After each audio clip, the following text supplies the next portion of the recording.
सबसे महंगा परिवहन जो है एयर वायु पर, लेकिन सबसे फास्ट हाँ एयर हवाई यात्रा, सबसे सेफ हवाई परिवहन। उसको दिक्कत कब होता है? जब तक वो क्षोभ मंडल में है।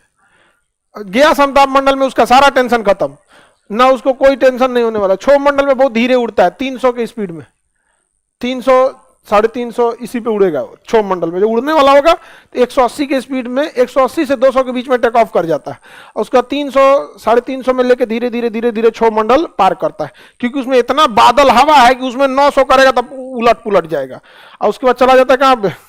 समताप। और उसके बाद समताप मंडल में भागता है 900 की स्पीड से। वहां पर न बादल है, न हवा, न पक्षी, न आधी तूफान, कुछ नहीं, पूरा धड़धड़ा के भागता है वहां पे, ऊपर में हाइट पे ज्यादा भागने पे। एयरपोर्ट जो होता है उसमें सबसे जरूरी चीज होता है रनवे। रनवे होता है जिसपे जहाजें क्या होती है? लैंड करती है, इसी पे लैंड करेगी और टेक ऑफ करेगी। ज्यादातर जो छोटे रनवे होते हैं वो एक ही रनवे होते हैं, इसी पे लैंड करेगी और इसी पे टेक ऑफ करे। लेकिन जो बड़े शहर होते हैं उसका रनवे जो होता है लैंडिंग के लिए अलग होता है, टेक ऑफ के लिए अलग होता है। लैंडिंग अलग और टेक ऑफ अलग कर देते हैं, तो क्योंकि उनमें हैवी ट्रैफिक होता है। अच्छा, अगर इसी पे लैंडिंग करेगा तो एक कोई लैंड किया यहाँ पर, तब तक रनवे बिजी है, एक टेक ऑफ करेगा तो दिक्कत होता है। अब जैसे दिल्ली एयरपोर्ट है, इतनी ज्यादा 4 करोड़ पैसेंजर हर साल जाते हैं, पता चला एक के रनवे से काम ही नहीं चलेगा। वहां 3 गो रनवे, चौथा बन रहा है, 3 है और चौथा बन रहा है। और उसके अलावा बगल में एक और हिंडन एयरबेस है, उसका उतना यूज नहीं होता है, एयरफोर्स यूज करती है। नोएडा में बन रहा है जेवर एयरपोर्ट, अभी बन ही रहा है। तो दिल्ली एयरपोर्ट पे बहुत ज्यादा हैवी ट्रैफिक होता है, तो वहां 2 रनवे की जरूरत पड़ती है। अब रनवे जो होता है ना, इस पे जहाज जाती है, उसके बाद यहाँ से टैक्सी वे होते हैं। टैक्सी वे उसे कहते हैं जो रनवे को छोड़ने का रास्ता होता है। जैसे यहाँ से जहाज उतरी, यहाँ गई, और उसके बाद इसको छोड़ के इधर चली जाएगी। अब रनवे खाली करेगी ना, तो उसको खाली करने के लिए टैक्सी वे होता है। टैक्सी वे वह रास्ता होता है जो रनवे को क्या करता है? कनेक्ट करता है। इसके बाद ये एरिया होता है एप्रोन।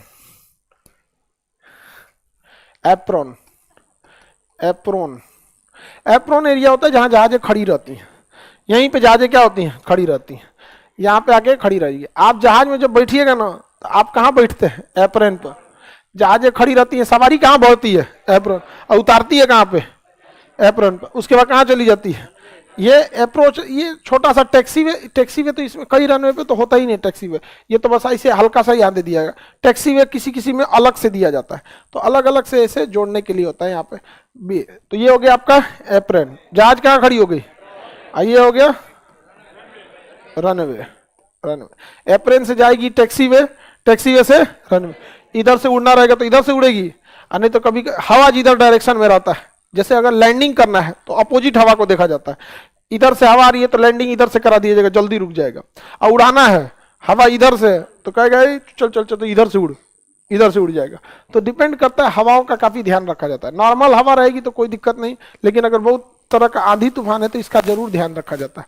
कोझिकोड जो विमान दुर्घटना हुआ था 2020 में, उसके साथ यही एक लापरवाही हो गई थी।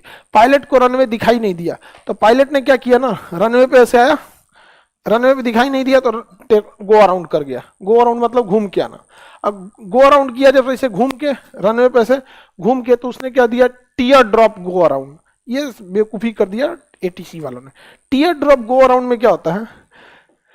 बहुत ऐसे नॉर्मल गो अराउंड में क्या होता है? जहाज ऐसे आई एयर रनवे पे, उसको रनवे नहीं दिखाई दिया, घूमेगी पूरा, और फिर एक चक्कर लगाएगी शहर का, और फिर उतरेगी। टीयर ड्रॉप में क्या होता है? यहाँ जाती है ऐसे गया, और यहीं से चक्कर लगा के इधर ही उतर जाता है। तो ये एक आंसू की गोला की तरह बना लेता है, ये दिखता है ये बात, इसलिए इसको टीयर ड्रॉप कहते हैं। इसमें दिक्कत क्या होता है ना, डायरेक्शन उलट जाता है। अगर पूरा शहर का चक्कर लगा के आता तो इसी डायरेक्शन से उतरता, और उसको इस बार उसको हल्का अनुभव हो जाता कि ना भैया आपकी थोड़ा ज्यादा नीचे रखना है। टीयर ड्रॉप में क्या होता है कि डायरेक्शन आप उलट दिए उसका, और बहुत कम टाइम दिए। तो कोझिकोड में क्या हुआ था, यहाँ से गया टीयर ड्रॉप के लिए बोल दिया, तो टीयर ड्रॉप किया तो यहीं से मुना, और हवा भी इधर ही चल रही थी, और पायलट भी इधर ही से उतरा। अब मौसम भी खराब था, बारिश हो रही थी। पायलट को उतरना चाहिए यहाँ पे, तो लैंड किया जो थोड़ा सा आगे, रोक सकता था, लेकिन हवा इतना ना मारा कि जाके आगे गिर गया खाई में, जहाज 2 टुकड़ा में टूट गया था। 2020 में हुआ था ना एयर इंडिया एक्सप्रेस के साथ ऐसे टीयर ड्रॉप के चक्कर में। यहाँ पूरा गो अराउंड किया। दूसरा वो टेबल टॉप रनवे है, जो रनवे खतरनाक होते हैं उन्हें टेबल टॉप कहते हैं, जिसके आगे खाई वगैरह रहती है यहाँ पे। तो रनवे हो गया ये एप्रॉन हो गया। किसी को दिक्कत? अलग अलग जगहों पे लैंडिंग के लिए अलग और टेक ऑफ के लिए अलग, लेकिन ये व्यवस्था सारे एयरपोर्ट पे नहीं है। पटना एयरपोर्ट पे ऐसी कोई व्यवस्था नहीं है। एक ही रनवे वो काम का नहीं है, 7000 भी नहीं है, 6900, 7000 भी नहीं है। तो एप्रेन में क्या गाड़ी रहती है? जहाज है। एप्रेन के साइड में होता है हैंगर। अगर कोई जहाज खराब हो गई है तो कहाँ जाएगी? हैंगर में। 2-3 दिन 10 दिन एक्स्ट्रा रखना है तो कहाँ जाएगी? हैंगर में। अदरवाइज में सवारी भरना है तो एप्रन, उठा के ले जाना है तो आप भी मतलब इसके इधर होता है आपका टर्मिनल। ये कौन सी दूसरा रन में बना दिया इसको? हाँ, टिकट काउंटर इधर होता है टिकट काउंटर, बाहर में। इसे एयरपोर्ट में घुसने से पहले निपटा लीजिए अपना। यहाँ पे क्या दिक्कत है, कैसे अंदर जाते हैं, साइड में एक जगह हो जाता है। ये होता है आपका टर्मिनल। सारा आदमी इसी में रहता है, खचाखच भरल रहता है इसमें। नंबर आएगा तब जाइएगा कहाँ पे? एप्रेन पे। तो एप्रेन में ना आपको बस में भर भर ले जाएगा, चल चल चल चल चल चल चल चलो, अब बस में लेके जाएगा वहां पे। ये पूरा सुंदर रहता है, खूब अच्छा। हाई खेत होता है ये पूरा का पूरा क्या होता है? खेत। कुछ नहीं है, खाली खेत है, पेड़ भी नहीं मिलेगा, घास उस भी नहीं मिलेगा, छोटा छोटा खेत और खाली सड़क मिलेगा इसे जहाज के लिए, रनवे। तो 3 मेनली कितने हिस्से हो गए? 4, रनवे, टैक्सीवे, एप्रॉन, टर्मिनल। अब इस टर्मिनल में कई फेज होते हैं। सबसे पहले आपको यहाँ पे शुरुआत में घुसिएगा तो आधार कार्ड चेक कर लेगा और टिकट चेक कर लेगा। जरूरी इसलिए रहता है कि जिसकी टिकट है वही आए, जिसके पास वैलिड डॉक्यूमेंट है वही आए, नहीं तो भीड़ लग जाएगा खामा खा में। नहीं तो रेलवे स्टेशन बना देगा, चलो घूमते, जहाज घूमते, वाईफाई। तो सबसे पहले आपको क्या रहना पड़ेगा? टिकट और आपका वैलिड आई कार्ड। तो यहाँ बस आपका क्या चेक कर लेगा? आधार कार्ड। बस क्या चेक कर लिया? आधार कार्ड। उसके आगे जाइएगा जैसे आधार कार्ड, तो आपको ना स्कैन कराएगा टिकटवा। एक मशीन होती है जिसमें टिकट स्कैन कर लेता है। जैसे स्कैन कर लेगा ना, तो आप जिस जहाज को बुक किए ना, उस जहाज के कर्मचारियों के सॉफ्टवेयर पे पता चल जाएगा कि आप एयरपोर्ट पे आ चुके हैं।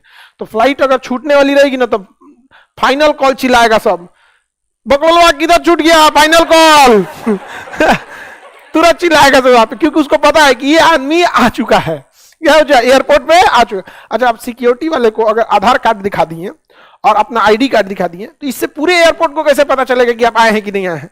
तो जैसे सिक्योरिटी वाले को दिखाएंगे, आगे जाके क्या करना पड़ता है? स्कैन करना। तो पहले यहाँ सिक्योरिटी वाले को आधार कार्ड, उसके आगे टिकट की आधार कार्ड टिकट में क्या करना पड़ता है? स्कैन करें। स्कैन करेंगे तो दरवाजा खुल जाएगा, ऐसे रहता है दरवाजा। स्कैन करिएगा तो ऐसे खुल जाएगा। तो उसको पता चल गया कि ये बबुआ को छोड़ना नहीं है। पूरी कोशिश करेगा कि आपको नहीं छोड़ा जाए, चिल्लाएगा final call, final call. Okay, बातों नहीं होंगे, जा बकलवा पता नहीं कहाँ घूम रहा है। बहुत बड़ा होता है ना ये टर्मिनल, बिल्डिंग बहुत बड़ी होती है वहां पे। आजकल टिकट कोई भी काउंटर पे जाके नहीं कटाता है, सब के सब क्या करते हैं? ऑनलाइन कर, ऑनलाइन। समझ में आ गया कि नहीं आ गया? और आपको टिकट, आपको जहाज में जाना है या नहीं जाना है ये कंफर्म करना होता है, तो उसे कहते हैं वेब चेकिंग। क्या कहते हैं? वेब। उसमें अपना सीट नंबर कंफर्म कर लीजिए और जाना है कि नहीं जाना है ये कंफर्म कर लीजिए। तो सीट नंबर भी कंफर्म करना होता है। अब यहाँ 2 चेकिंग हो गया, पहला आधार और दूसरा स्कैन। स्कैन हो गए कि हाँ अब आपको जाना है। अब आएंगे तो सिक्योरिटी जांच करेगा। अरे बाप रे, बम बारूद, असलहा, कुछ भी, चाकू, छुरी, कैंची, एन तेन सब उतरवा देगा। कितना गहना जेवर पहनने रहिएगा ना, सब उतरवा देगा। इसलिए ढेर झमेला होना नहीं रखना चाहिए यहाँ पे। एक और को लेके चलेगा, वो अचार लेके चल गया। एक कोई थी, कोई ऐसा ऐसा चीज मत ले जाए कि जाके दूसरे को डिस्टर्ब हो, क्योंकि जो रेगुलर फ्लाइट पकड़ने वाला होता है ना, वो बहुत कम टाइम पहले आता है। उसको देखेगा आधा घंटा चल गया, ओके अगवा आप चल जाएगा 20 गो झोला लेके, अरे हई क्या है, क्या उसका पिछवा फ्लाइट छूट रहा है। और एयरपोर्ट के सिक्योरिटी वाले को सख्त आदेश होता है, कितनो बड़ा जल्दी रहे कुछ मत सुनना। आप कितनो इमरजेंसी में रहेंगे वो जांच करेगा। छूट रहा है, क्या हो रहा है, उसको बहस नहीं, उसको पीछे से कौन, मेरा डिपार्टमेंट नहीं हो, आपको ज्यादा जल्दी है, पहले आइए यहाँ पर। समझ में? हालांकि कुछ वो लोग भी इंसान है, रोबोट नहीं है कि जो कह दीजिएगा वही करेगा, थोड़ा सा निपटा देता है। और एयरपोर्ट के लोग थोड़ा सा बेबी रहते हैं ज्यादातर, मतलब सब इन द सेंस क्या है कि उनको पता होता है कि इमरजेंसी में ही लोग इसका यूज करता है। इंडिया में शौकिया तो कोई इसको यूज नहीं करता है।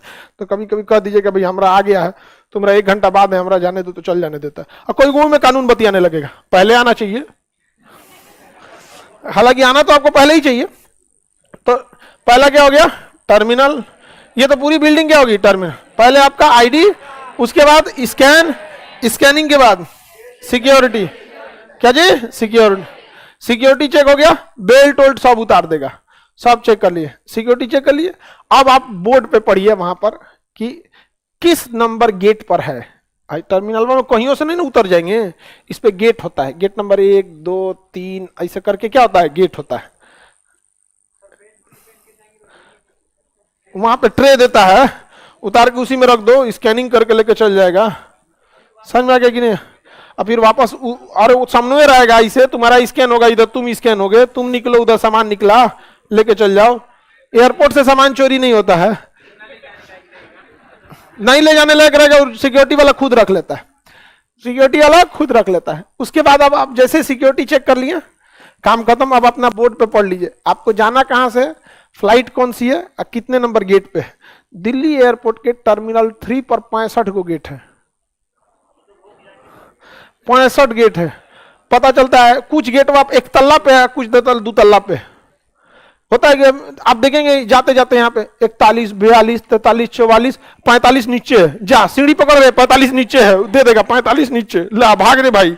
सबसे बड़ा टर्मिनल इन दिल्ली का T3 है, T3 65 वो गेट, 64 की 65 है वहां पे। हम एक बार बहुत जल्दी में आ रहे थे, हमरा लगाया था 63 नंबर की 64 नंबर गेट पे, हालत खराब हो गया, इतना दूर जाते जाते। वहां पे ज्यादा लेट करेंगे छूट जाएगा। तो ये तो समझ में आ गया कि नहीं? सारा ताम झाम किस पे होता है? Terminal building. किस पे? टर्मिनल। सबसे पहले आपकी सिक्योर आईडी, उसके बाद स्कैन, उसके बाद सिक्योरिटी, सिक्योरिटी के बाद अब आपको गेट देख लीजिए, क्या कर लिए? गेट चेक कर लीजिए। और उस गेट पे चले जाइएगा तो उसमें अगवा टीबी लगा रहता है, गेटवा के आगे टीबी रहता है, उस पर लिखा रहा है 60 नंबर, 60 70 लाइन से अगल बगल में गेट रहते हैं।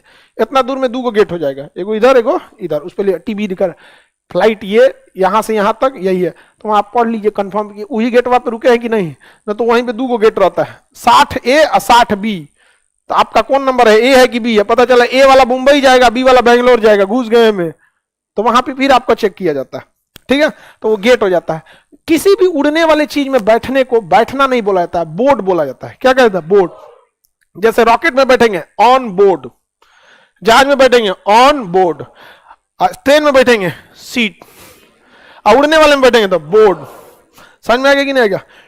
किसी ऑन बोर्ड। तो ये गेट को हम कहते हैं बोर्डिंग गेट। क्या कहते हैं? Boarding gate. इसी गेटवा में बैठिएगा ना तो आपको जाजिया में ले जाके क्या करा देगा? बोर्ड करा देगा। तो क्या हो गया? Boarding gate. वहां आपका फाइनल टिकट चेक करता है कि तुम ऐसा तो नहीं कि सब झमेला पार करके दूसरे जहाज में जा रहा है, तो वहां देख लेता है, वहां मशीन में जैसे लगाएगा तो स्कैन करके बता देते हैं यही जहाज ही है उसका, तो चेक कर लेगा। फिर आपको बस में भरेगा या तो ब्रिज, कुछ कुछ ब्रिज होते हैं डायरेक्ट जजिया से जोड़ देता है, डगरा के उसमें डाल देगा आपको, नहीं तो बस में ले जाके कभी कभी जजिया को यहाँ रोकता है, बड़ी दूर 2 किलोमीटर दूर रोक देगा। तो आप यहाँ बैठेंगे अब बस में, अब 5 किलोमीटर दूर ले जाके आपका जहाज है, तो मैं खेत खलिहान में चलाते ले जाएगा, उतरो बैठ जाओ यहाँ पे, जाके अपना बैठ जाइए, जहाज उड़ गए यहाँ पे। तो जहाज के मेनली 4 हिस्सा एयरपोर्ट के। पहला रनवे, टैक्सी, एप्रॉन, टर्मिनल। समझ में आ गया कि नहीं आ गया? किसी को दिक्कत? समझ में आ गया कि नहीं आ गया? पटना एयरपोर्ट का एप्रॉन इतना छोटा है कि 5 को जहाज आ सकती है, 5 गो से ज्यादा जहाज रहेगी ना, 5 गो तो फुल हो जाता है। 5 गो जहाज अगर खड़ी हो गई ना तो बाकी जहाजों को घुमाते रहता है, उड़ते रहिए, जगह खाली नहीं है। तो नीचवा से एटीसी कहेगा, एयर ट्रैफिक कंट्रोल, जल्दी खाली कर, कोना सवारी भर गया, ले जो चलो बनारस चल ऐसे वाला सिस्टम नहीं होता है ऐसे नहीं होता।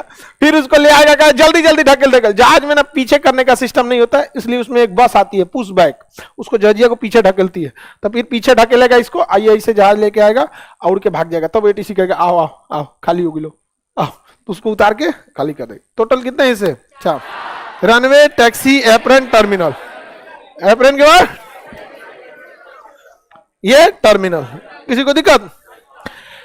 सरकार ने जो कार्य है कि हम रेलवे को हम एयरपोर्ट को प्राइवेट करेंगे, वो बस इसी को प्राइवेट करेंगे, टर्मिनल को।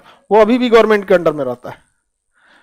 Runway government, taxi government, apron government, terminal Adani, private वगैरह।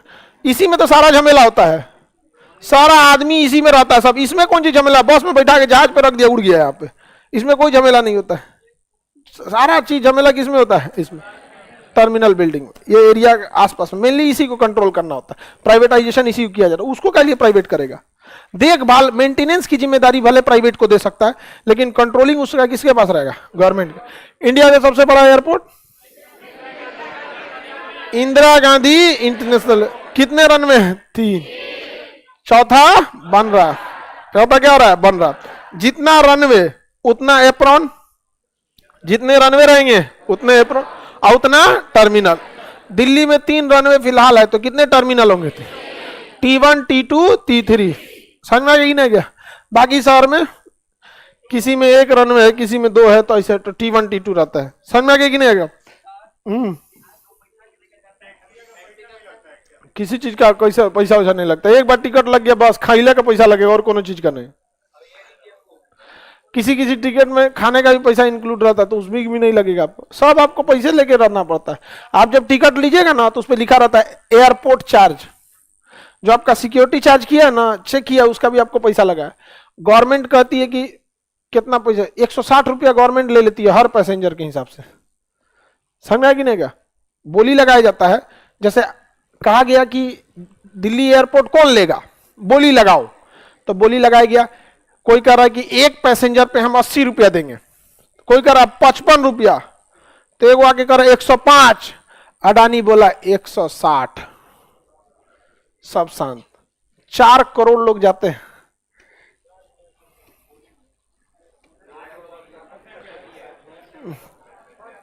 सात को जीरो होता है ना 1 करोड़ में, 3 3 6 1 2 3 4 5 6 7 हो गया 4 करोड़। कितने पैसेंजर जाते हैं, 4 करोड़। और हाईजेक कर लेता है सब, उसमें कुछ कुछ अभी पहले हाईजेक, अभी हाईजेकिंग नहीं है, अभी बहुत कम है। सिक्योरिटी में कहीं ना कहीं लापरवाही होती है तो हाईजेक कर लेता है। 1999 के बाद कहाँ हाईजेक किया था सर, हम लोग का जहाज लास्टली हाईजेक हुआ था 1999, वो भी नेपाल की सिक्योरिटी की गलती थी, वहां से भी नहीं हुआ था। देखो दिक्कत क्या था, वो हाईजेक कैसे हुआ था, ये समझ में आ गया ना। एयरपोर्ट का बिजनेस, कितने पैसेंजर जा रहे हैं, एक पैसेंजर पे गवर्नमेंट कितना ले रही, हाँ गिन लीजिए।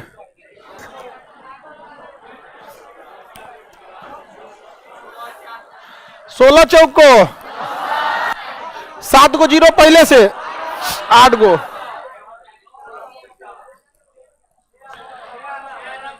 सात को जीरो काटिए, 1 2 3 4 5 6 7, इस 7 को काटिए 640 करोड़।